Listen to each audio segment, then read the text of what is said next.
Bedtime stories Bo, wow, wow, whose dog art thou? Little Tom Tinker's dog, Bo, wow, wow. Bedtime Stories, a collection in verse and in prose, illustrated, the Salfield Publishing Company, Chicago, Akron, Ohio, New York, made in U.S.A.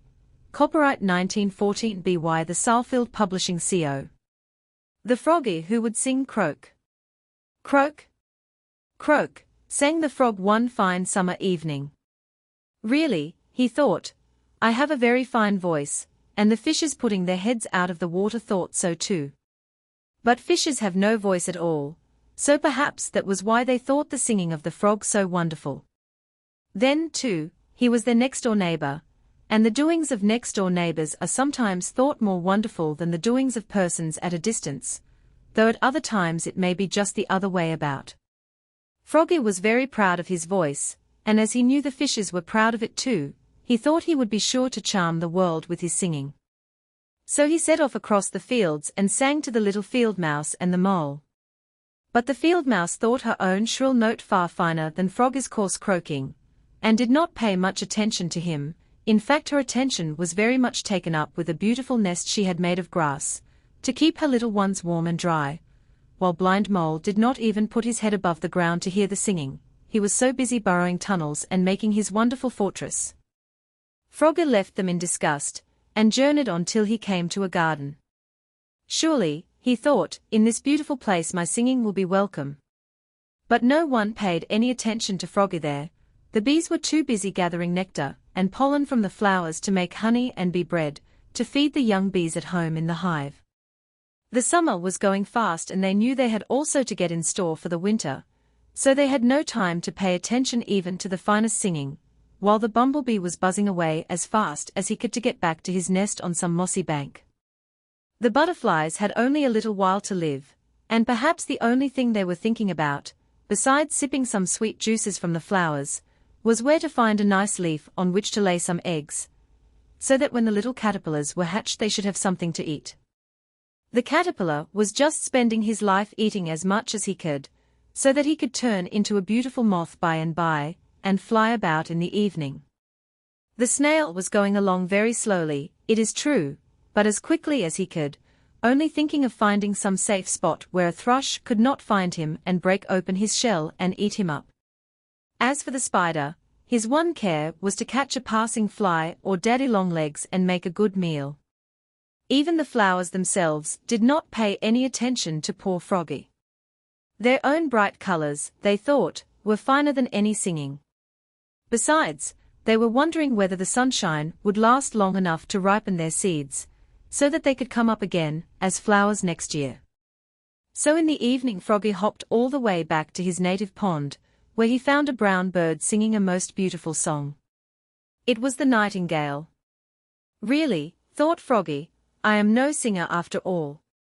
But one of the little fishes, who saw his disappointment, still thinks he has a wonderful voice.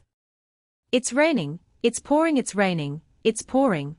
I can't go outdoors, but I don't mind so much for, you see, up here in the window it's comfy and warm, and the rain sprites call greetings to me. The rain sprites call greetings to me. The winds frolic now for a frolic, a jolly good frolic. The mischievous wind said in play, I'm tired of staying at home in the clouds, I'm out for a frolic today. Ah! There are some girls and some boys on their way to school at the end of the lane, I'll just give a puff, send their hats all astray, then be off round the corner again. Now, wasn't that fun? How they laughed, to be sure. Do you see those fine apples up there? I'll shake them all down. Then when school time is o'er there'll be plenty for all, and to spare. Hurrah! Hip! Hurrah! Now for mother at home, she's been washing all day, so I'll see if I can dry her clothes with a few lively puffs, then I'm sure very happy she'll be. Now, I'll just give a blow through the wood over there, fill the sails of the ship on the sea, and with just one big puff, make it all a bit rough, then at home in 2 seconds I'll be. Marie L. Johnson. Pip, Pop, and Peppa. Pip, Pop, and Peppa were 3 little roly-poly pups. One morning Bruno, their mother, left them fast asleep in her snug, warm kennel and went for a walk. Presently little Maggie came tripping along all ready for fun and mischief, and when she reached the kennel she stooped down and peeped inside. "Oh, you darlings," she cried when she saw the puppies. "Come along with me and we'll have some fun." She dragged poor Pip, Pop, and Pepper out of the kennel and put them in her apron. The puppies didn't like it at all. They blinked their sleepy eyes and gave little frightened squeaks, and wondered wherever in the world they could be going. "Now, I think you shall walk," said Maggie. And she sat down, and the puppies rolled out of her apron onto the ground. They picked themselves up, so glad to be free, and before Maggie could stop them off they ran, each a different way. Come back," she cried, and raced after Pip. But Pip didn't mean to be caught again just yet. He scampered in amongst some bushes, and dodged Maggie in and out for a long, long time, until at last he was so tired that he allowed her to pick him up. "And now, where are the other two?" said Maggie. "Oh, where indeed?" Pop ran into a chicken coop. And when Mrs. Hen came up with her fluffy babes, she found a funny little furry creature fast asleep in her house. She was very angry. She clucked, and flapped her wings, and was just beginning to peck poor Pop when Maggie ran up and pulled him out. Then Maggie heard a terrible noise. And looking round she saw poor Pepper surrounded by Puss and her 3 little kits with their backs up, hissing and meowing with all their might. "Wow wow wow wow." Off flew Puss and her kits, and scrambled up a tree. The next moment Bruno came bounding up, and oh, wasn't Maggie glad to give Pip, Pop, and Pepper back into their mother's charge.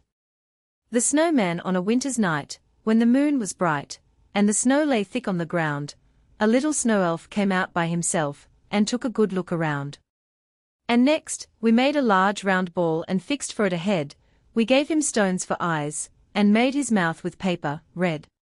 A piece of wood did for a nose, we stuck it in all right, then placed the old hat on his head, oh dear. He was a sight. What fun we had that day. We boys with holly trimmed his hat, and then with snow we pelted him, until he grew quite fat. We called him Punch, and laughed until it made the teardrops start. What games we had! Alas, next day, he died of melted heart. Marie L. Johnson. When the old woman moved from the SHOE, there was once a little goblin woman, who had 6 sons. They were very ugly little boys with brown, wizened faces, and eyes as black as sloes. They had very big heads, and though they were so fat, their legs were so thin you wouldn't believe. Now, the little goblin woman thought the world of her 6 little sons, and she had given them all pretty flower names: Clover, Buttercup, Sorrel, Bluebell, Cowslip, and Dandelion. The little goblin woman was very poor, but the way she managed was something wonderful. She and her little family lived in a hollow tree, with a little garden round it. There were 3 floors inside and a little string ladder connected the rooms. The first floor was a kitchen. It was ever so clean and cozy, and it was here that the family had meals, and sat in the cold winter evenings round the little twig fire, listening to the wind and rain outside. The next floor was a bedroom, and the top floor was the drawing room. Its walls were decorated with colored leaves, and it was here that visitors were received. Well, one cold, rainy evening the whole family was sitting round the kitchen fire drinking broth, when the little goblin woman said, "Dandelion, it's your turn to fetch the water tonight, dearie." "Yes, Mum," said Dandelion, and taking his last drink of broth he ran to wash his acorn cup and put it away. "You do make lovely broth, Mum," said Clover, smacking his lips. "Not half," cried the other 5 little goblins all together. "That's right," said the little goblin woman. "Goodbye, Dandelion lovey, don't be gone all night." "Goodbye, Mum," cried Dandelion, nearly hugging the little woman's head off, and away he ran with the wooden bucket over his head. He had not gone far through the forest when he heard a sound of crying. So he took the bucket from over his head and looked about. Then it was that he saw a great big shoe standing in a puddle, and it was from this shoe that the sound of crying came. Dandelion crept nearer, and, looking through a little hole in the heel, was just in time to see an old woman smacking a wee girl about his own size. "Hi!" cried Dandelion, "stop that!" In her astonishment the old woman stopped, and the little girl scuttled into the toe of the shoe. "May I come in?" said Dandelion, and without waiting for an answer he scrambled through the hole and dropped into the shoe. The old woman looked at him for a minute very angrily, then burst into tears. "Oh, the little wretches," she cried, "they do lead me a life. Oh dear! Oh dear! Oh dear! I've got so many children I don't know what to do." "How many?" asked Dandelion. "5, if you'll believe me," cried the little dame, "and them always getting into mischief." "There's 6 of us," said Dandelion. "Oh, your poor ma," cried the old woman with uplifted hands and upturned eyes. "She likes it," said Dandelion. "Don't tell me," cried the old woman. "I know what children are, always disobedient. Why this very night E and D walked through the puddle a purpose." "Who did?" asked Dandelion, thinking he had not heard aright. "E and D, my dear," answered the little woman. "I calls M by the letters of the alphabet. It saves the trouble of thinking O names. I called my eldest Arabella, Ida, Alice, but when they come so quick letters was good enough. Now, see," she broke off, "back to bed at once with you or I'll whip you again, and you shan't have any broth tomorrow." Dandelion turned quickly, and saw 5 little tear-stained faces peeping at him from the toe of the shoe. "Perhaps," he said softly, "if you didn't whip M, they'd do as they were told." The old dame looked at him in astonishment. "And perhaps the broth isn't so nice as what Mum makes," added Dandelion. "They couldn't cry if they had a cup of her broth." "Dear me," cried the old woman, "what next?" "You come and see my mum," said Dandelion, "and have a talk to her. I'll call for you when I've fetched the water."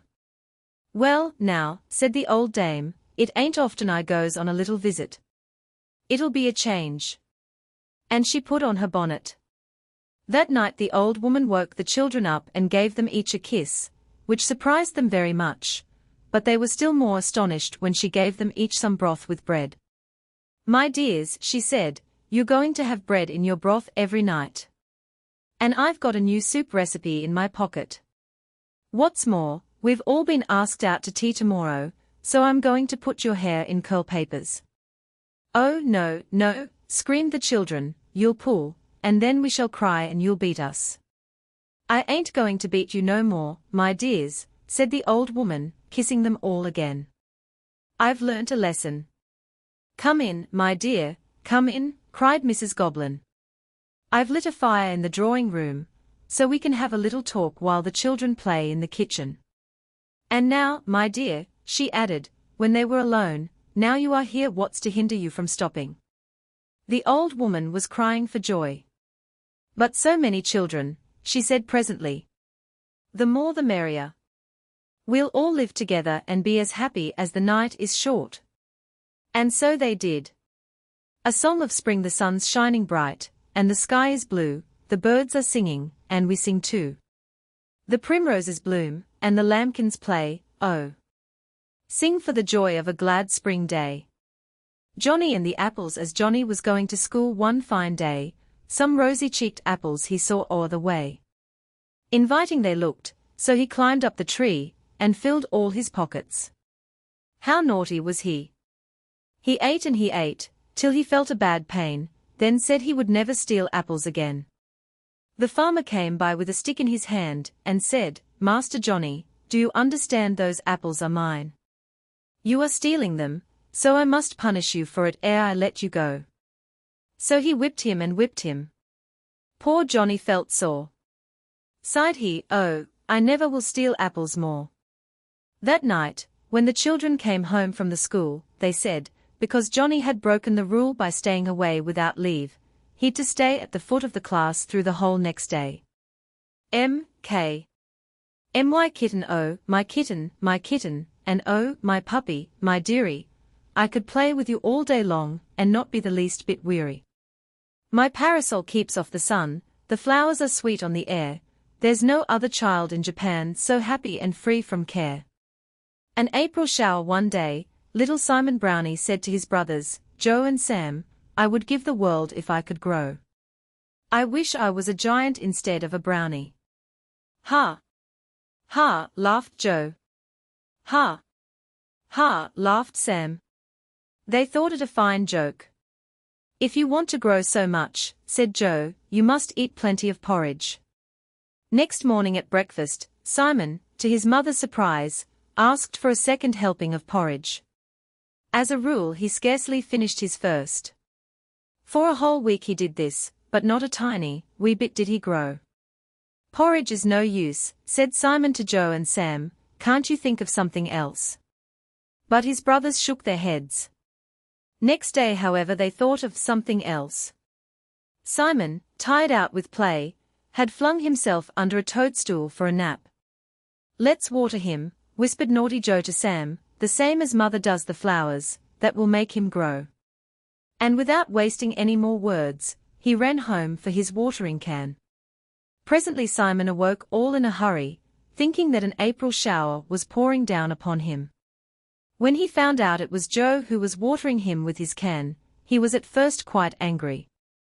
Don't be cross, Simon, laughed Joe. I only did it to make you grow. And Simon, who knew how to take a joke, laughed too. Since that day he has grown, not much bigger perhaps, but certainly wiser. My maid Mary minds the dairy, makes the butter and cheese, spins the linen, tends the garden, and keeps a hive of bees. You wonder why she works so much.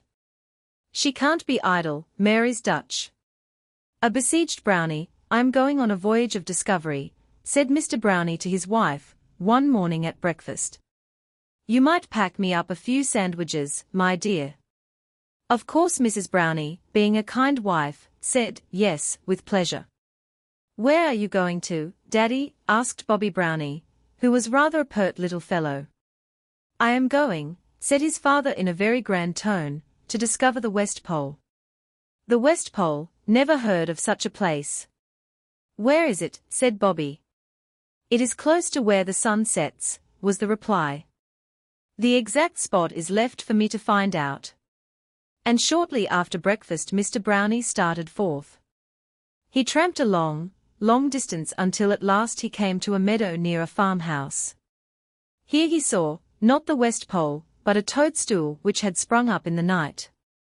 Dear me, said he, looking at it all round, this seems very ancient. When he got on the top and was looking at it in wonder, the farmer's geese came and had something to say to him. Who are you, when you're at home? They cried in goose language. You think yourself a very fine fellow, no doubt. And there he sat, shaking like a leaf, besieged by the geese. When at last he did reach home in safety, after the geese had been called to dinner, he had a wonderful story to tell. So you never discovered the West Pole, after all, said Bobby. No, replied Mr. Brownie, with great dignity, but I discovered a toadstool and that was better than nothing. And to this they all agreed. This is the way the fairies ride, this is the way the fairies ride, in taxicabs with wings, in among the garden flowers, sailing round in rings, and every one so happy that each cab and driver sings. The Brownie's Christmas pudding. 2 brownie men were Jack and Jock, said one, when Christmas comes, we'll make a pudding for ourselves, and stuff it full of plums. And so they did, they mixed it well, 'twas quite a bit of fun. They stirred it with a long pole, and soon their task was done. They tied the pudding in a cloth, these little brownie men, and then they put it in a pot, to boil till nearly 10. But later on, I grieve to say, they both received a shock, they looked but found no pudding there, alas, for Jack and Jock. 'Twas gone, but where, they never knew, and ne'er a brownie knows, it vanished like a lovely dream, as here the picture shows. 2 little lads, brimful of fun, with mischief in their eyes, went fishing from a chimney top and stole away the prize. Moon babies, how it happened little Evie could not quite make out, but one minute she was lying in bed with her eyes wide open, and the next, she thought she was high up in the sky, sitting in the moon, with brother Robbie by her side. Pleased to see you, my little dears, said the Lady Moon, but how did you manage to get up so high? I don't know, replied Evie. I expect we climbed up on a moonbeam. Well, now that you are here, I hope you will enjoy yourselves, said the Lady Moon, next. We mean to, answered Evie, and so said Robbie. He always agreed with his sister. Would you like to know our names, Lady Moon? Evie put the question with the sweetest little smile. No, said the moon, it doesn't matter in the least to me what your names are. I shall call you moon babies.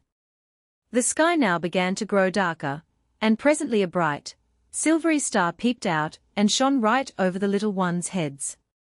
It was just after this that the moon babies grew sleepy. Those chicks will soon be in dreamland, said the moon to the star. No, we shan't, said Evie, we are only making believe. But the Lady Moon knew better. The next voice that little Evie heard in her ears was not that of either the moon or the star. It was Nurse's good morning, as she drew up the blind to let in the sunshine. The runaways, the walnut and the cobnut, run as hard as they can go, but Mr. Cracker's legs are long, and nuts are rather slow. He'll catch and crack them very soon, but cracking doesn't hurt, so P-Raps will eat their kernels, with an orange, for dessert. F.L. The Princess and the Fairy. Once upon a time a little girl was standing at the window of a large and beautiful room. She was a princess, she had a crown on her head, and she was dressed in the grandest clothes that could be bought, but she looked very cross. Presently a fairy flew in at the window, and sat down on the ledge. The princess was not at all surprised, as there were a good many fairies about in those days, and she had seen several before. A penny for your thoughts, said the fairy. If you mean that you will give me a penny if I tell you what I am thinking about, said the princess, I don't want it. I have a purse full of sovereigns in the ivory cabinet, where I keep my toys. Oh, that must be nice, said the fairy. How glad that child would be who lives in the cottage over the road if she had some of your money. The princess looked quite interested at this. How funny that you should say that, she said. I was just thinking about her when you came in. I do so wish that I were she. Indeed, said the fairy. Yes, said the princess. I watch her every day, and you can't think what a fine time she has. She can run out to play in the street whenever she likes, and there is a dear baby for her to have games with. I mayn't run about out of doors for fear of spoiling my clothes, and I have no one but grown-up people to keep me company. Then she sits on the doorstep to eat her dinner, while I have to sit on a chair covered with red velvet, and have to be so careful not to spill anything, because the tablecloth is made of the finest damask. And nobody scolds her when she gets dirty, and she may kiss her mother whenever she likes. My mother says, don't touch me now, Josephine, can't you see that I have just been powdered? And there are lots and lots of other things that make me wish that I were that little girl. Couldn't you make us change places? The fairy looked rather grave and said, Yes, my little princess, I could make you change places, but I am not going to do so. I quite see that your life is not so pleasant as it might be, but I happen to know that little girl very well, and I am afraid that you would be no happier if you were in her place. Why? Asked the princess. Well, said the fairy, for one thing, she hardly ever gets enough to eat, and even the little she does have is nothing like the dainty food that is given you every day. In the winter the wind blows right through her poor thin clothes, she has no bed, but has to lie on the bare floor with a few old shawls and rags to cover her, and it is very cold and damp, as there are holes in the roof through which the rain comes. Her only toys are those that she picked up in the gutter. I could tell you more things about her, but I mustn't stop any longer, as I have to go and amuse a child who has hurt its back and has to lie still all day. Goodbye. And then the fairy spread her wings and flew away over the roofs and chimney pots. Though at first the princess was disappointed that the fairy would not let her change places with the poor child whom she had envied so much, she was very interested in what she had heard. As she grew older she found out more about the poor folk who lived in that country, and when she became queen she did many things to help them. She never painted or powdered her face, so that her own children could kiss her whenever they liked. They only wore crowns on state occasions, and the clothes in which they played were ones which would not spoil easily. They had a garden where they could dig and romp without being scolded, and when they in turn grew up, they brought up their children in the same way. And perhaps that is why, nowadays, the children of kings and queens look just like ordinary boys and girls, and not like the ones in picture books. He that would thrive must rise at 5, he that hath thriven may lie till 7, and he that by the plough would thrive, himself must either hold or drive. Patient Neddy. When Bob and Tommy went to the seaside last year, they had a very happy time. Perhaps the thing that they enjoyed most of all was a ride on Neddy's back. Dear old Neddy, he was most patient. He would carry Bob and Tommy together all along the sands and think himself well paid if a carrot was given him at the end of the journey. One day Bob and Tommy had a fright. They were playing on a little island when the tide was coming in. Soon there was water all around them. When their big sister, who was reading a book on the seashore, saw what had happened, she gave a loud cry of alarm. At this moment up came Neddy's master, holding the donkey by the bridle. I think I can help you, miss, said the man, quick to see what was wrong. I'll lead Neddy through the water, and he'll soon bring the young masters safe to shore. And true enough he did. Dear good Neddy. He was given that day a splendid feast of carrots, and I think he deserved them, do not you? Father has promised that he will buy Bob and Tommy a donkey for their very own, and they are more pleased than ever. Jack's castle. Some children were building castles on the sands. Amongst the number was a little boy called Jack, and his voice could almost always be heard above the rest. Oh, look, he cried, look, Mabel, you are doing it badly. Why, it's all crooked, you'll have to begin again, and leaving poor Mabel, whose face clouded with disappointment, he turned to a boy called Cedric. My word, Ceddy, he said, you don't know how to build castles. Why, yours looks like a church with a spire, you ought to make a round tower. And just look at stupid Ella. She's hardly begun yet, and doesn't know a bit how to do it. And all this time Jack's castle was getting bigger and bigger, and though he thought he was doing it very cleverly, really it was not like a castle at all. He was so busy finding fault with his playmates that he had no time to think how to do his own work properly. At last the other children grew so tired of his grumbling that they took no more notice of him, and he had to play alone until his nurse took him in to dinner. As soon as he had gone they all ran to look at his castle. Why, it isn't any more right than ours, they cried, and in 2 minutes they knocked it all down. When Jack came out to play in the afternoon he cried because his castle had been spoiled. Put out of action, my name is Captain Woodenhead, of nothing I'm afraid, to many a gallant fight I've led the nursery brigade. One day amidst the din and strife, my post was always there, I nearly lost my precious life, a ball whizzed through the air. It put me out of action quite, and, hero though I be, no longer do I wish to fight, a peaceful life for me. A visit to Rose Cottage. Children, said Mother, one morning, I want you to take a basket of eggs to Mrs. Brown at Rose Cottage, with my love. Tom and Effie were quite willing, for they were very fond of Mrs. Brown.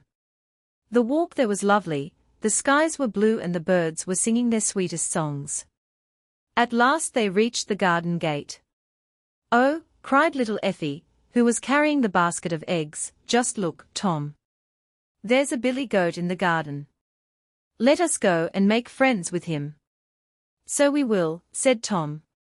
They had a goat at home, and so were not in the least afraid. But Billy looked very fierce as the children drew near, as much as to say, who are you? Then he made a sudden rush at them. Effie in her fright, nearly flew towards the gate, dropping her eggs on the way. Poor Tom, however, did not escape so easily. The goat butted him into the air, and soon the poor little fellow lay sprawling on the ground. Mrs. Brown, hearing their cries, quickly came to their help, and soothed away their fears. How dare you be so rude, naughty Billy, she said to the goat. And Billy looked quite ashamed of himself, as well he might. Since that day, He has learnt better manners, and now he is very pleased to see the little pair when they come to pay a visit to Rose Cottage. The story of the three bears. Once upon a time, there were three bears. They lived in a cottage by the wood. First you saw a little green gate opening onto a garden path with a box border on either side. Behind the box border were all sorts of sweet flowers, pinks, gillyflowers, and pansies, boy's love, rosemary, and sweet lavender. Behind the flowers grew gooseberry and currant bushes, and behind the currant bushes cabbages, carrots and onions for dinner. The straight path led to the cottage door, all covered with roses and honeysuckle. Such pink roses and such sweet honeysuckle, just the sort the bees love best, for bears like honey, and the beehives were behind. The door stood open to let in the air and the sunshine, and because doors were made, in those days, to let people in, and not keep them out. Inside was the nicest, cleanest kitchen you ever saw, with a table in the middle, as white as soap and scrubbing could make it. Against the wall stood a tall dresser covered with bright pewter plates, hanging cups and jugs, and all things such as bears might use. A pepper pot, you may be sure, and a tureen with string and odd things in it. The three chairs just suited, for there was a great, huge armchair for Mr. Bear, who was big and heavy, a middling-sized chair for Mrs. Bear, who was middling-sized, and a small, wee chair for little Master Bear, who was small and wee. The fireplace, with its open chimney, it had a green frill on a string under the mantel shelf, was the coziest in all the land, as Mr. Bear very well knew when he smoked his pipe there on a winter night. In one corner of the kitchen was a door that opened onto the stairs, and up the stairs they went to bed every night. The bedroom had 3 beds in it that any one might like to see. A great, huge one for Mr. Bear, a middling-sized one for Mrs. Bear, and a small, wee one for little Master Bear. All was sweet and airy, and the window looked out into the garden, and the roses looked in at the window, and the wind whispered in the trees outside. Now it happened one summer morning that Mrs. Bear got up earlier than usual to make the porridge for breakfast, and it happened, too, that when she put it out to cool in 3 willow pattern bowls on the table, a great, huge bowl for Mr. Bear, who was so big, a middling-sized bowl for Mrs. Bear, who was middling-sized, and a small, wee bowl for little Master Bear, who was small and wee, that she went to the foot of the stairs, and called aloud to Mr. Bear, "Make haste down, and we will go for a walk in the wood while the porridge is cooling." "Very well, my dear," said Mr. Bear, in his great rough voice, and then down he came, with little Master Bear scrambling down behind him. Now when great, huge Mr. Bear came down the stairs, you can be sure that he caused every board in the cottage to creak, and the thud of each tread was so very heavy that all the cups on the dresser shook. That tells you how huge and big he was. Mrs. Bear heard him coming and took her bonnet from its peg, and when the strings were tied beneath her chin, and Mr. Bear had taken his thorn stick from the corner, and little Master Bear had found his butterfly net, they all set off in the wood for a walk, clicking the gate behind them. Such a lovely June morning for an early walk. The birds sang, the breeze fluttered Mrs. Bear's skirts and Master Bear's butterfly net, and the dew was on the grass and hung all shimmering in the cobwebs. As to the wood, it was cool and shady, and the 3 bears were soon out of sight. Then there came to the gate a little girl named Silverhair. She was hot and tired, and said to herself, "Here is a sweet cottage, perhaps the good woman who lives here will give me some milk and a rest. I'll knock at the door and see." So up the straight path she walked, with the box border on either side. Rat-a-tat, she knocked. But nobody said come in. Rat-a-tat-a-tat once more, but nobody said come in. Then again louder than before, but all was still. So, being very hungry, and not so shy as she ought to have been before such a sweet, open door, in she peeped, and then in she went, and the very next minute she was tasting Mr. Bear's porridge. But it was too hot, and she let the spoon fall with a clatter on the table. Then she tried Mrs. Bear's porridge, but that was too cold, and then she went to little Master Bear's porridge, and that was so nice, neither too hot nor too cold, that she ate it all up till she could see the blue pattern at the bottom of the bowl quite plain. That was sad, for it was not her porridge. Little Silverhair was quite naughty now. After her breakfast she felt how tired she was, so she sat down in Mr. Bear's armchair, but that was too hard. Then she sat down in Mrs. Bear's chair, but that was too soft. She thought it quite stuffy for so warm a morning, and she was now hard to please, for Mrs. Bear's chair was covered with pretty white chintz with rosebuds on it. And what more could she want? But she was very naughty now. She sat down quite roughly in little Master Bear's chair, and sat the bottom out, and was not dismayed. No, up she jumped, and looked about till she saw the door in the corner. Then she tripped upstairs, and threw herself down on Mr. Bear's bed. But that was too hard. Then on Mrs. Bear's bed, but that was too soft. And last of all she tried little Master Bear's little wee bed, and that was neither too hard nor too soft, but just right. In 2 minutes she was fast asleep, with the breeze from the window blowing on her soft silver hair. Now between conversation and butterflies the 3 bears had let the time pass, till suddenly Mrs. Bear saw by the shadows of the trees on the grass that the porridge must be cool. "We must turn, and walk faster home," she said.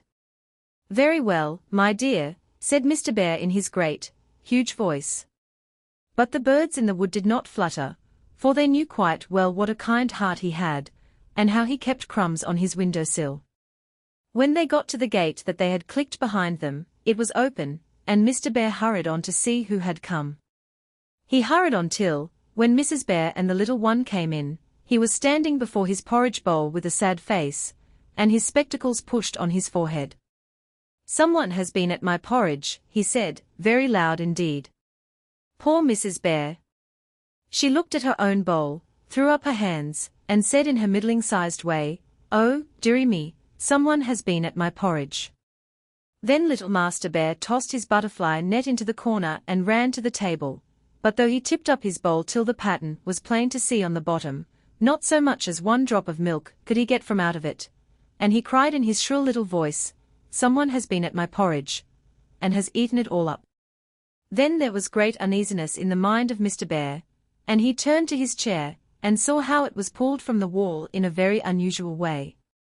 "Someone has been sitting in my chair," he said. Mrs. Bear turned to hers, and saw that the cushions were all in disorder. "Oh, dearie me," she said, "someone has been sitting in my chair."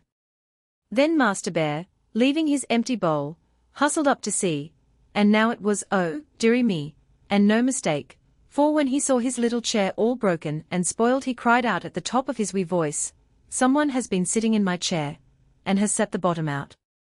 No time was to be lost in such sad straits, and Mr. Bear had his foot on the stairs before Mrs. Bear had so much as decided how the little chair could be mended. She felt sorely puzzled, but, picking up her gown in front, she followed Mr. Bear up the stairs, while little Master Bear clambered, heavy-hearted, up behind her, holding on very tight to the back breadth of her skirt, for who could tell what would happen next? Once in the room, they all went to the big bedstead that had been made so strong for Mr. Bear by the village carpenter, who knew how to please his customers. When they saw the clothes so tumbled, it was no wonder that Mr. Bear should thunder out, "Someone has been sleeping on my bed." Poor Mrs. Bear!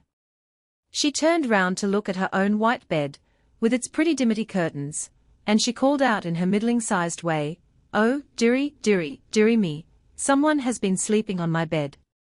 Her feelings and the counterpane were sadly ruffled. Master Bear then left go of her gown, and crept away to his own little corner. And what did he find?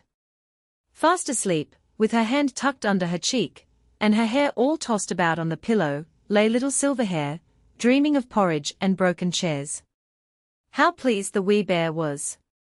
He piped out in his small, wee voice, "Someone has been sleeping on my bed, and here she is fast asleep."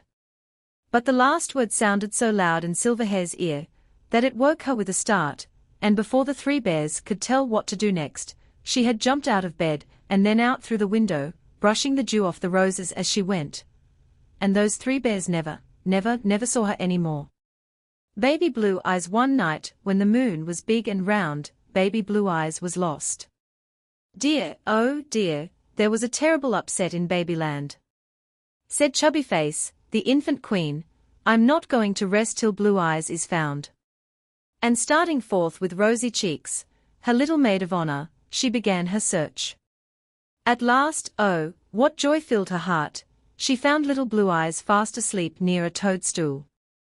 "We won't waken her, she is sleeping so sweetly," she said. And so the pair of them, Chubbyface perching herself on the roof of the toadstool, kept guard till Blue Eyes awoke with a smile. Swinging watch us go, John and I, down so low, up so high. All the summer weather, while the birds are singing, John and I are swinging, John and I together. This is the house that Jack built, a bird house for the lawn. It's finished now, all but the paint, Jack's worked since early dawn. The adventures of Kitty told by herself, and quite true, my name is Kitty. If you ask, who gave you that name? I am sure I could not tell you. I hardly know where I was born, but they told me that I first saw the light in a woodshed. I never remember my father, but I have very happy memories of my kind, gentle, gracious, good mother. Her name was Fluffy. There were 4 of us altogether, I mean 4 kitten babies, and I was the youngest, at least, so I was told. I was only about 3 weeks old when a great sorrow came into my life. One morning a big, burly, but ever so kind gentleman came to the woodshed and said something about his pretty daughter, who had recently gone to housekeeping, and that, being alone all day, she would dearly love to have a bright little kitten for company. And I was chosen, so off I had to go. I was taken gently by the neck and lifted into what looked like an egg basket, and in a few minutes I was brought to a sweet little home. I fell in love with my new mistress at first sight, and as for my new master, he treated me ever so kindly, and I learned to love him very sincerely. I had never tasted milk, in fact, I didn't know what it was, whether it was blue, grey, white, brown, or red.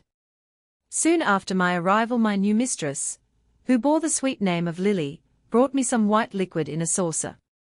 I wondered what it was. As she watched and waited, I did the same.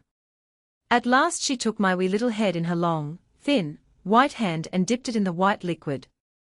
I thought it was rude. My mouth, nose, and lips being covered with the white stuff, I quickly licked it off. What else could I do?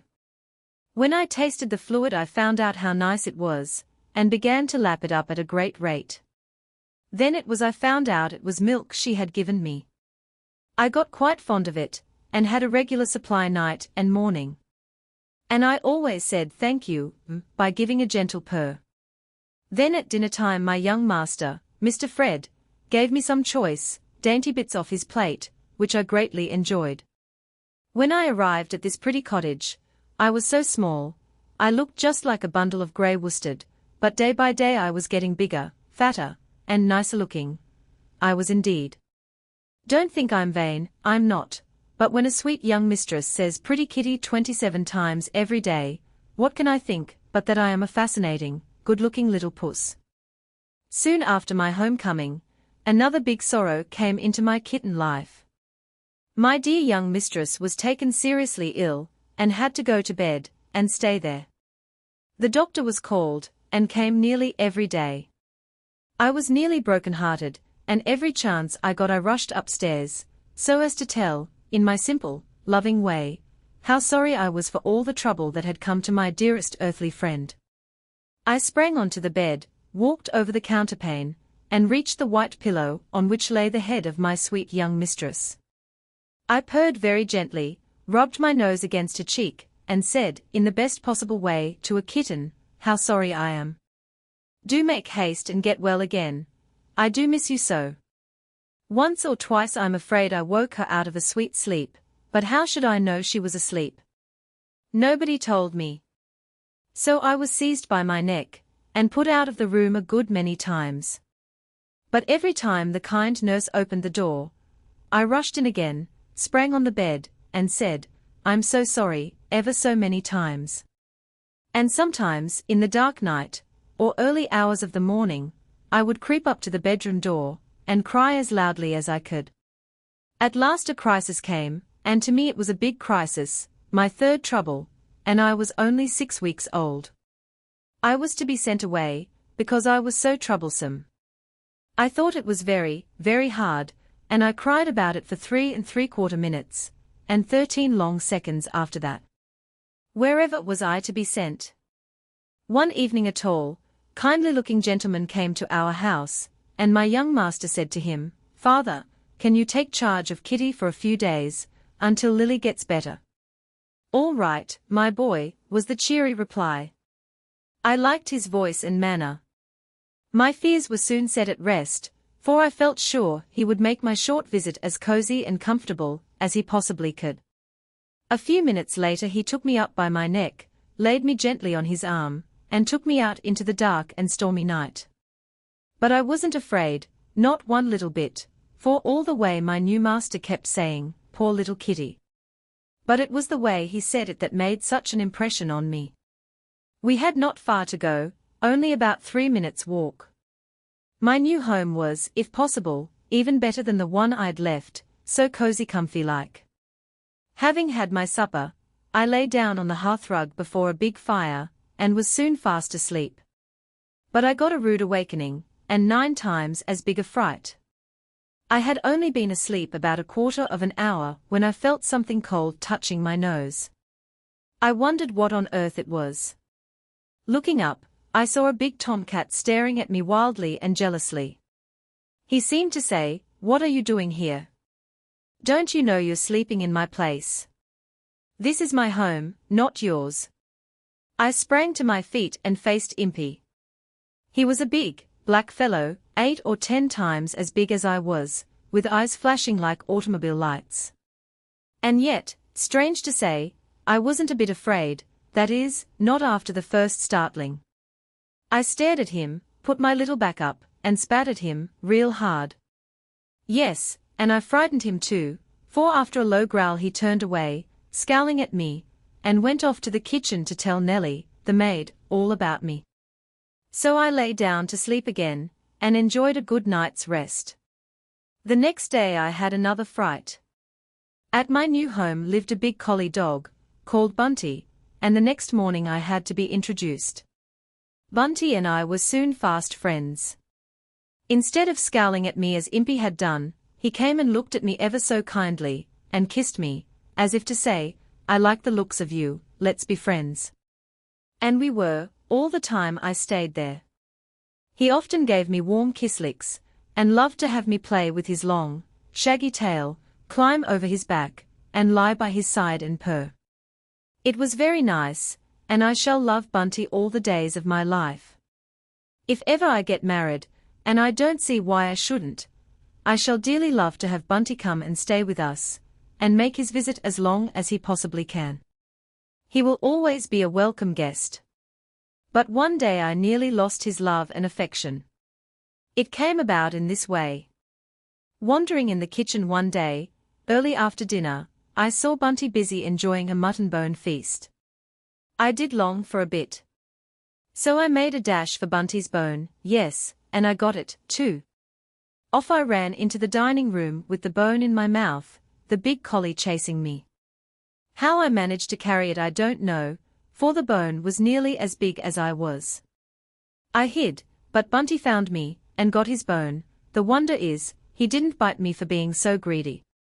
As it was, he only growled, and was ever so kind and forgiving, later on. I soon found out that my new master was a big tease.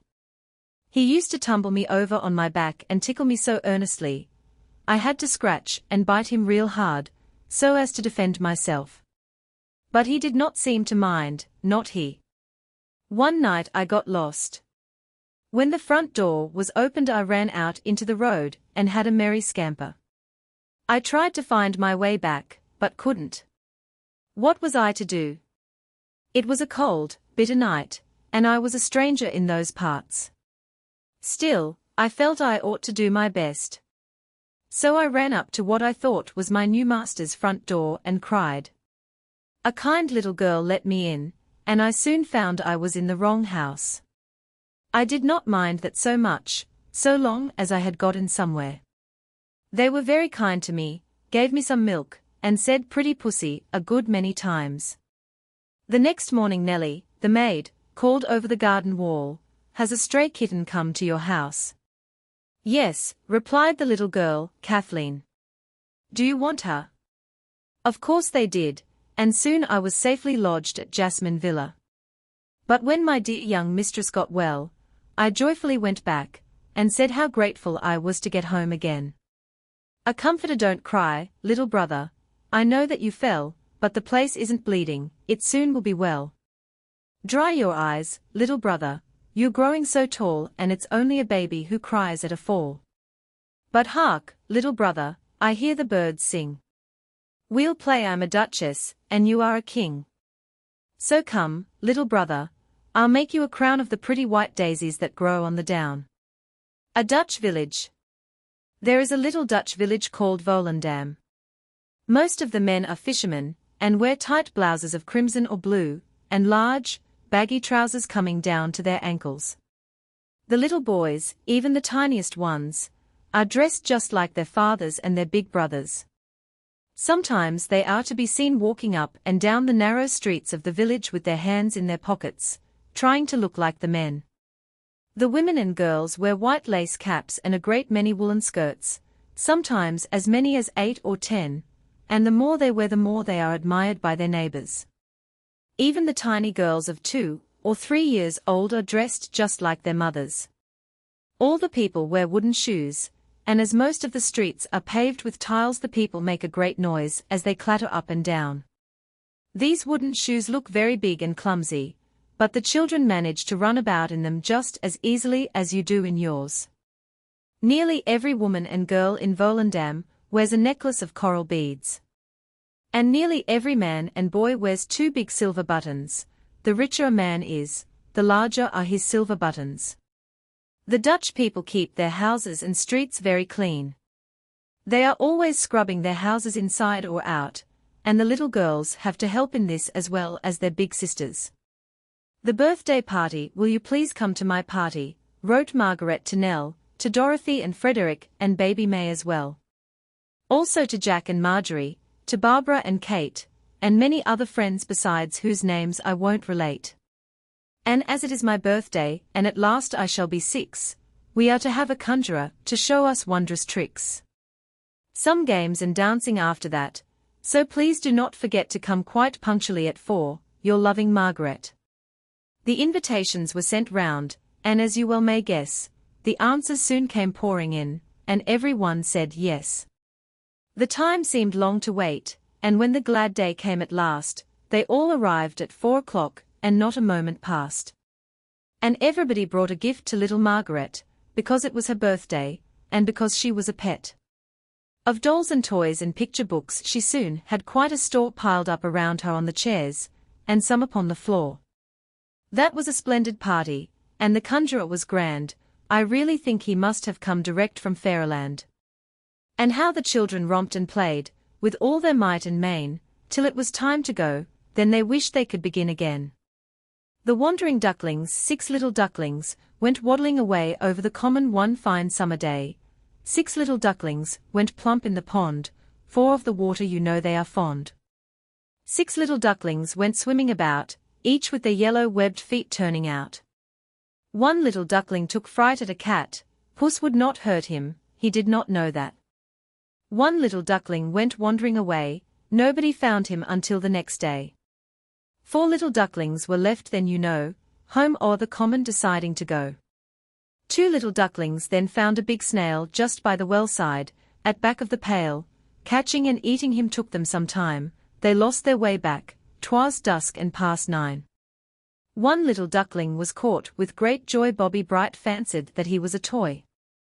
1 little duckling arrived home forlorn, poor old duck mother was hunting till dawn. 5 little ducklings were found the next day, never again will they wander away. Kate Ashley, The Dolly's Revenge. Evelyn, Arabella, and Peg were having a great discussion, seated on a large cushion where their mistress had left them when she went to bed.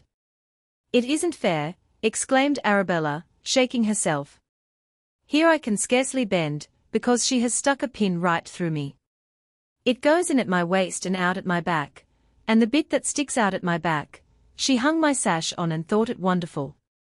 Yes, she treats our nice, Soft bodies just like pincushions, agreed Evelyn. And her mother has given her a nice work basket with needles, scissors, and a thimble in, and plenty of tapes and buttons, and she is always trying to make her sew neatly, yet just look at us. But what about me? Chimed in Wooden Peg. My master hasn't a work basket, and when he wanted to stick this piece of cloth on my head for a cap, he just got a tack and hammered it in. And there it will remain until he wants a tack again, and then he'll know where to find it. Well, of course your feelings are not so keen as ours, sniffed Evelyn. I am not very big, but I have 5 pins in me, and one is to keep my stocking up, and she has tied a piece of cotton so tightly round the other that it's cutting into my leg. Well, said Arabella, I'll tell you what we'll do. Tomorrow when she picks us up we will make all these pins scratch her. We will scratch her so much that she will be glad to take them all out and put buttons on. The next day when Doris picked up Evelyn she suddenly screamed, Oh, mother, see how I have pricked myself on this nasty pin. Oh, it does hurt. Mother looked grave. If my little girl would try to sew as mother wants her to, there would be no nasty pins, dear. Doris thought a moment and then picked up Arabella. There was another cry, and a scratch on her wrist. Oh, mother, sobbed Doris, they have hurt me all over. Now I won't put any more pins in, I won't really. I'll start now and learn to sew, mother. So Doris put tapes on all her dolly's clothes.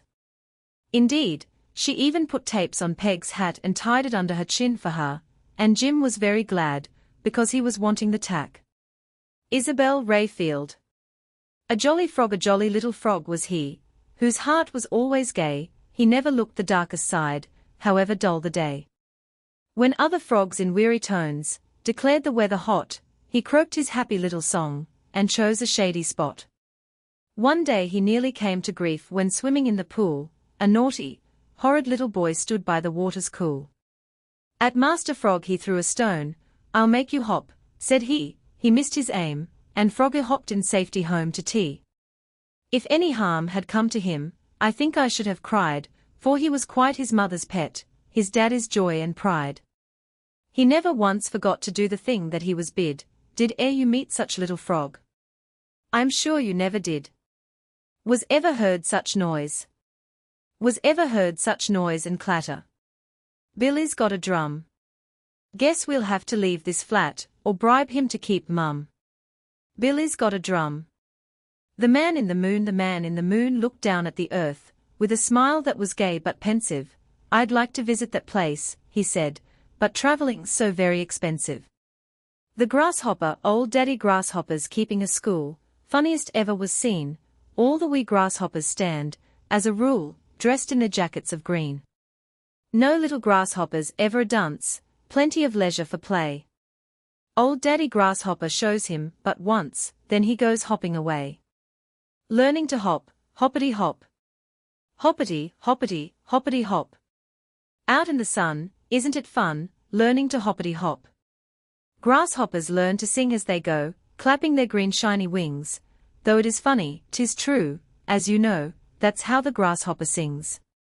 All in the summertime, under the grass, or where the wild flowers grow, if you but listen, you'll hear as you pass, singing and hopping they go. Marie L. Johnson. Asterisk. End of the Project Gutenberg ebook Bedtime Stories Updated editions will replace the previous one, the old editions will be renamed. Creating the works from print editions not protected by U.S. copyright law means that no one owns a United States copyright in these works. So the Foundation, and you, can copy and distribute it in the United States without permission, and without paying copyright royalties.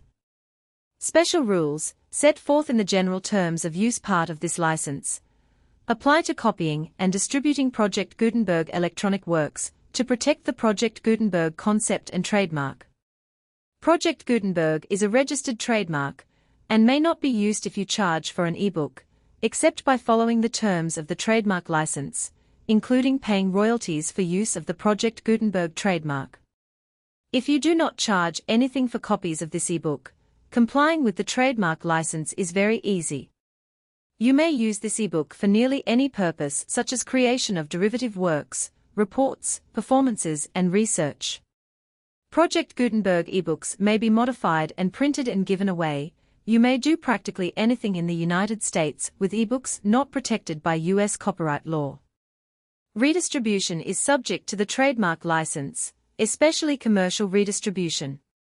Start.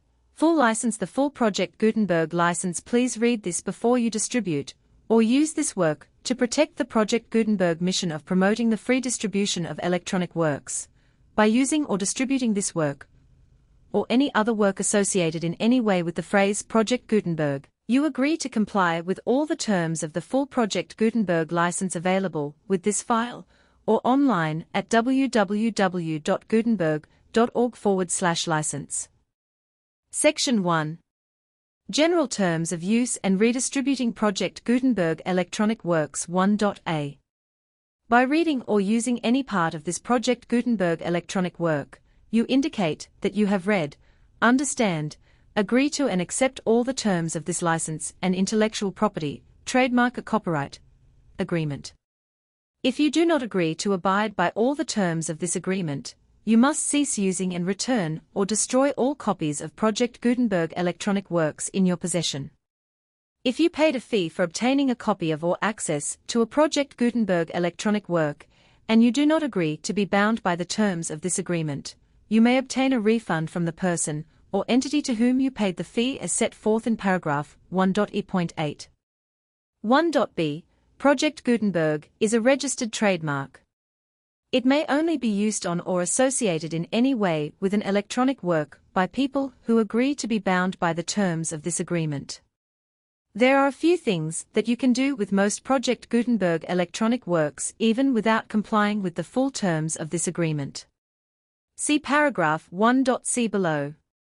There are a lot of things you can do with Project Gutenberg electronic works if you follow the terms of this agreement and help preserve free future access to Project Gutenberg electronic works. See paragraph 1.e below. 1.c. The Project Gutenberg Literary Archive Foundation, the Foundation, or PGLAF, owns a compilation copyright in the collection of Project Gutenberg electronic works. Nearly all the individual works in the collection are in the public domain in the United States. If an individual work is unprotected by copyright law in the United States, and you are located in the United States, we do not claim a right to prevent you from copying, distributing, performing, displaying or creating derivative works based on the work as long as all references to Project Gutenberg are removed. Of course, we hope that you will support the Project Gutenberg mission of promoting free access to electronic works by freely sharing Project Gutenberg works in compliance with the terms of this agreement for keeping the Project Gutenberg name associated with the work. You can easily comply with the terms of this agreement by keeping this work in the same format with its attached full Project Gutenberg license when you share it without charge with others. 1.d. The copyright laws of the place where you are located also govern what you can do with this work. Copyright laws in most countries are in a constant state of change. If you are outside the United States, check the laws of your country in addition to the terms of this agreement before downloading, copying, displaying, performing, distributing, or creating derivative works based on this work, or any other Project Gutenberg work. The Foundation makes no representations concerning the copyright status of any work in any country other than the United States. 1.e. Unless you have removed all references to Project Gutenberg, 1.e.1. The following sentence, with active links to, or other immediate access to, the full Project Gutenberg license must appear prominently whenever any copy of a Project Gutenberg work, any work on which the phrase Project Gutenberg appears, or with which the phrase Project Gutenberg is associated, is accessed, displayed, performed, viewed, copied or distributed. This ebook is for the use of anyone anywhere in the United States and most other parts of the world at no cost and with almost no restrictions whatsoever. You may copy it, give it away, or reuse it under the terms of the Project Gutenberg license included with this ebook, or online at www.gutenberg.org. If you are not located in the United States, you will have to check the laws of the country where you are located before using this ebook. 1.E.2. If an individual Project Gutenberg electronic work is derived from texts not protected by U.S. copyright law, does not contain a notice indicating that it is posted with permission of the copyright holder, the work can be copied and distributed to anyone in the United States without paying any fees or charges. If you are redistributing or providing access to a work with the phrase Project Gutenberg associated with or appearing on the work, you must comply either with the requirements of paragraphs 1.E.1 through 1.E.7, or obtain permission for the use of the work and the Project Gutenberg trademark as set forth in paragraphs 1.E.8 or 1.E.9. 1.E.3. If an individual Project Gutenberg electronic work is posted with the permission of the copyright holder, your use and distribution must comply with both paragraphs 1.E.1 through 1.E.7 and any additional terms imposed by the copyright holder. Additional terms will be linked to the Project Gutenberg license for all works posted with the permission of the copyright holder found at the beginning of this work. 1.E.4. Do not unlink or detach or remove the full Project Gutenberg license terms from this work, or any files containing a part of this work, or any other work associated with Project Gutenberg. 1.E.5. Do not copy, display, perform, distribute or redistribute this electronic work, or any part of this electronic work, without prominently displaying the sentence set forth in paragraph 1.E.1 with active links, or immediate access to the full terms of the Project Gutenberg license. 1.E.6.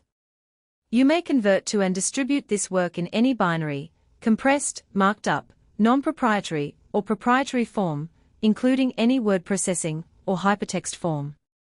However, if you provide access to or distribute copies of a Project Gutenberg work in a format other than plain vanilla ASCII, or other format used in the official version posted on the official Project Gutenberg website at www.gutenberg.org, you must, at no additional cost, fee or expense to the user, provide a copy, a means of exporting a copy, or a means of obtaining a copy upon request, of the work in its original plain vanilla ASCII, or other form.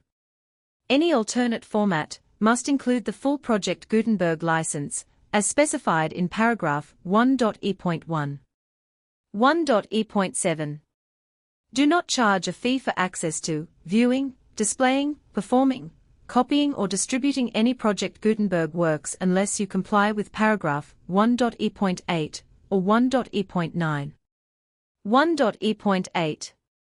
You may charge a reasonable fee for copies of or providing access to or distributing Project Gutenberg electronic works provided that you pay a royalty fee of 20% of the gross profits you derive from the use of Project Gutenberg works calculated using the method you already use to calculate your applicable taxes. The fee is owed to the owner of the Project Gutenberg trademark, but he has agreed to donate royalties under this paragraph to the Project Gutenberg Literary Archive Foundation. Royalty payments must be paid within 60 days following each date on which you prepare, or are legally required to prepare, your periodic tax returns. Royalty payments should be clearly marked as such and sent to the Project Gutenberg Literary Archive Foundation at the address specified in Section 4, Information about Donations to the Project Gutenberg Literary Archive Foundation. You provide a full refund of any money paid by a user who notifies you in writing, or by email, within 30 days of receipt, that he does not agree to the terms of the full Project Gutenberg license. You must require such a user to return or destroy all copies of the works possessed in a physical medium and discontinue all use of and all access to other copies of Project Gutenberg works. You provide, in accordance with paragraph 1.F.3, a full refund of any money paid for a work or a replacement copy, if a defect in the electronic work is discovered and reported to you within 90 days of receipt of the work. You comply with all other terms of this agreement for free distribution of Project Gutenberg works. 1.E.9. If you wish to charge a fee or distribute a Project Gutenberg electronic work or group of works on different terms than are set forth in this agreement, you must obtain permission in writing from the Project Gutenberg Literary Archive Foundation, the manager of the Project Gutenberg trademark. Contact the Foundation as set forth in Section 3 below. 1.f. 1.f.1. Project Gutenberg volunteers and employees expend considerable effort to identify, do copyright research on, transcribe, and proofread works not protected by U.S. copyright law in creating the Project Gutenberg collection.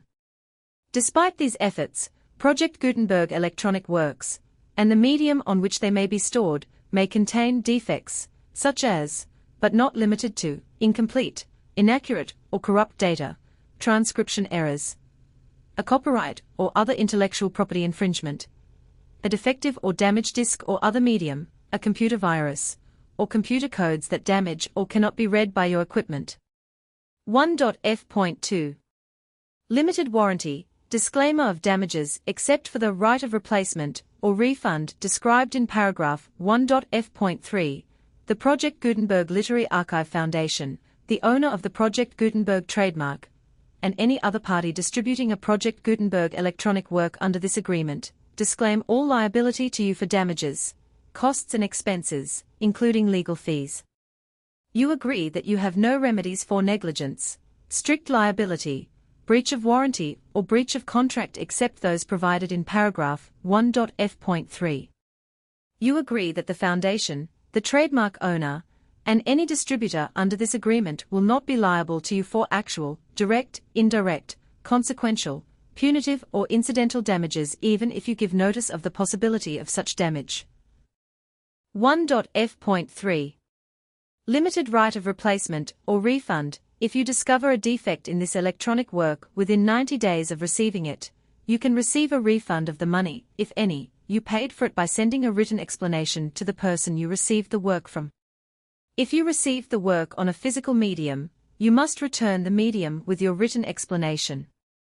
The person or entity that provided you with the defective work may elect to provide a replacement copy in lieu of a refund. If you received the work electronically, the person or entity providing it to you may choose to give you a second opportunity to receive the work electronically in lieu of a refund. If the second copy is also defective, you may demand a refund in writing without further opportunities to fix the problem. 1.f.4. Except for the limited right of replacement or refund set forth in paragraph 1.f.3, this work is provided to you as is, with no other warranties of any kind, express or implied, including but not limited to warranties of merchantability or fitness for any purpose. 1.f.5. Some states do not allow disclaimers of certain implied warranties, or the exclusion or limitation of certain types of damages. If any disclaimer or limitation set forth in this agreement violates the law of the state applicable to this agreement, the agreement shall be interpreted to make the maximum disclaimer or limitation permitted by the applicable state law. The invalidity or unenforceability of any provision of this agreement shall not void the remaining provisions. 1.f.6. Indemnity. You agree to indemnify and hold the Foundation, the trademark owner, any agent or employee of the Foundation, anyone providing copies of Project Gutenberg electronic works in accordance with this agreement, and any volunteers associated with the production, promotion and distribution of Project Gutenberg electronic works, harmless from all liability, costs and expenses, including legal fees, that arise directly or indirectly from any of the following which you do or cause to occur. A. Distribution of this or any Project Gutenberg work. B. Alteration, modification, or additions or deletions to any Project Gutenberg work. And C. Any defect you cause. Section 2. Information about the mission of Project Gutenberg. Project Gutenberg is synonymous with the free distribution of electronic works in formats readable by the widest variety of computers, including obsolete, old, middle-aged and new computers. It exists because of the efforts of hundreds of volunteers and donations from people in all walks of life. Volunteers and financial support to provide volunteers with the assistance they need are critical to reaching Project Gutenberg's goals and ensuring that the Project Gutenberg collection will remain freely available for generations to come. In 2001, the The Project Gutenberg Literary Archive Foundation was created to provide a secure and permanent future for Project Gutenberg and future generations. To learn more about the Project Gutenberg Literary Archive Foundation and how your efforts and donations can help, see sections 3 and 4 and the Foundation information page at www.gutenberg.org. Section 3. Information about the Project Gutenberg Literary Archive Foundation. The Project Gutenberg Literary Archive Foundation is a non-profit 501(c)(3) educational corporation organized under the laws of the state of Mississippi and granted tax-exempt status by the Internal Revenue Service. The Foundation's EIN, or Federal Tax Identification Number, is 64-6221541. Contributions to the Project Gutenberg Literary Archive Foundation are tax-deductible to the full extent permitted by U.S. federal laws and your state's laws. The Foundation's business office is located at 809 North 1500 West, Salt Lake City, Utah, 84116, 801-596-1887. Email contact links and up-to-date contact information can be found at the Foundation's website and official page at www.gutenberg.org/contact section 4. Information about donations to the Project Gutenberg Literary Archive Foundation. Project Gutenberg depends upon and cannot survive without widespread public support and donations to carry out its mission of increasing the number of public domain and licensed works that can be freely distributed in machine-readable form accessible by the widest array of equipment, including outdated equipment. Many small donations, $1 to $5,000, are particularly important to maintaining tax-exempt status with the IRS. The Foundation is committed to complying with the laws regulating charities and charitable donations in all 50 states of the United States. Compliance requirements are not uniform, and it takes a considerable effort, much paperwork, and many fees to meet and keep up with these requirements. We do not solicit donations in locations where we have not received written confirmation of compliance. To send donations or determine the status of compliance for any particular state, visit www.gutenberg.org/donate. While we cannot and do not solicit contributions from states where we have not met the solicitation requirements, we know of no prohibition against accepting unsolicited donations from donors in such states who approach us with offers to donate. International donations are gratefully accepted, but we cannot make any statements concerning tax treatment of donations received from outside the United States. U.S. laws alone swamp our small staff. Please check the Project Gutenberg web pages for current donation methods and addresses. Donations are accepted in a number of other ways, including checks, online payments, and credit card donations. To donate, please visit www.gutenberg.org/donate. Section 5. General information about Project Gutenberg Electronic Works. Professor Michael S. Hart was the originator of the Project Gutenberg concept of a library of electronic works that could be freely shared with anyone. For 40 years, he produced and distributed Project Gutenberg ebooks with only a loose network of volunteer support. Project Gutenberg ebooks are often created from several printed editions, all of which are confirmed as not protected by copyright in the U.S. unless a copyright notice is included. Thus, we do not necessarily keep ebooks in compliance with any particular paper edition. Most people start at our website, which has the main PG search facility, www.gutenberg.org. This website includes information about Project Gutenberg, including how to make donations to the Project Gutenberg Literary Archive Foundation, how to help produce our new ebooks, and how to subscribe to our email newsletter to hear about new ebooks.